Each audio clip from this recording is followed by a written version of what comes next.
نن ته لکوي باره کې ویډیو جوړم. لکوا بعضې خلک به پیژني بعضې نه پیژني، خو لکوا او فالج تقریبا یو شی دی چې انسان باندې فالج هوا تیره شي نو د انسان د خوله کږه شي ورسره، یې مطلب دماغ بند شي. بعضې انسان په دماغ باندې وهي هغه دماغ بالکل بند شي، یا بعضې انسان په لاس باندې شي یا فالج مسله راشي. دغه لپاره بهترین او مجرب عمل درته ښیم. انشاءالله فایده به ډیر زر ملاویږي. او دغه کس ته چې دا مسله راشي نو بعضې خلک دمونو پسې ګرځي، فلانکي ځای کې دم والا، ډنګلي ځای کې دم والا دی. انشاءالله په کور کې علاج کېږي. دا عمل خپل ځان دپاره رور خور مطلب ښځه خاوند مور پلار یو بل ته کوي شي، خو دین علاوه پردو خلکو ته عمل مه کوئ، ځکه دې کې اکثر دغسې شي.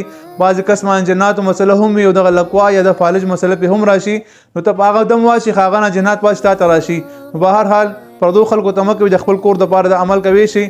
عمل دی سوره فاتحه اول و اخر 3 بار درود ابراهیمی، سوره فاتحه 11 کرتا او د قران مجید د آیات مبارک وننزل من القران ما هو شفاء ورحمه للمؤمنین دې زبوردا 11 کرتا ویل کیږي او 11 کرتا وبالحق انزلناه وبالحق نزل وما ارسلناك الا مبشرا ونذيرا.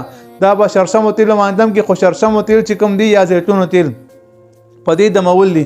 که شرشم تیل وی هغه اول هغه ګرم کوي او لږه شانت مالګه پکې واچوي، هغه خو اوخړ کوي خسر شي، هغه نه بس پیدا وظیفه کوي چې بیا کله مالش کی نو کوم ځای باندې فالج وهلی یا کوم ځای کې لکوي مسلې هغه مالش ورته کوي چې خصوصا د فالج مریض چې څومره مریض وي هغه ټول اندام باندې وهلی شي یا په یو سایډ باندې فالج وهلی وي یا لکو پې راغلی وي، خصوصا هغه خلکو دپاره هغې دغه تیل اخلي دا ځای نه پې ډک ډک ورته مالش کوي، دا ځای نه او د خپو ترې چې کوم دي دا پې ډک ډک مالش کوي. انشاءالله العزیز 11 دنو کې دنه دنه به تاسو دا مسله ختموي.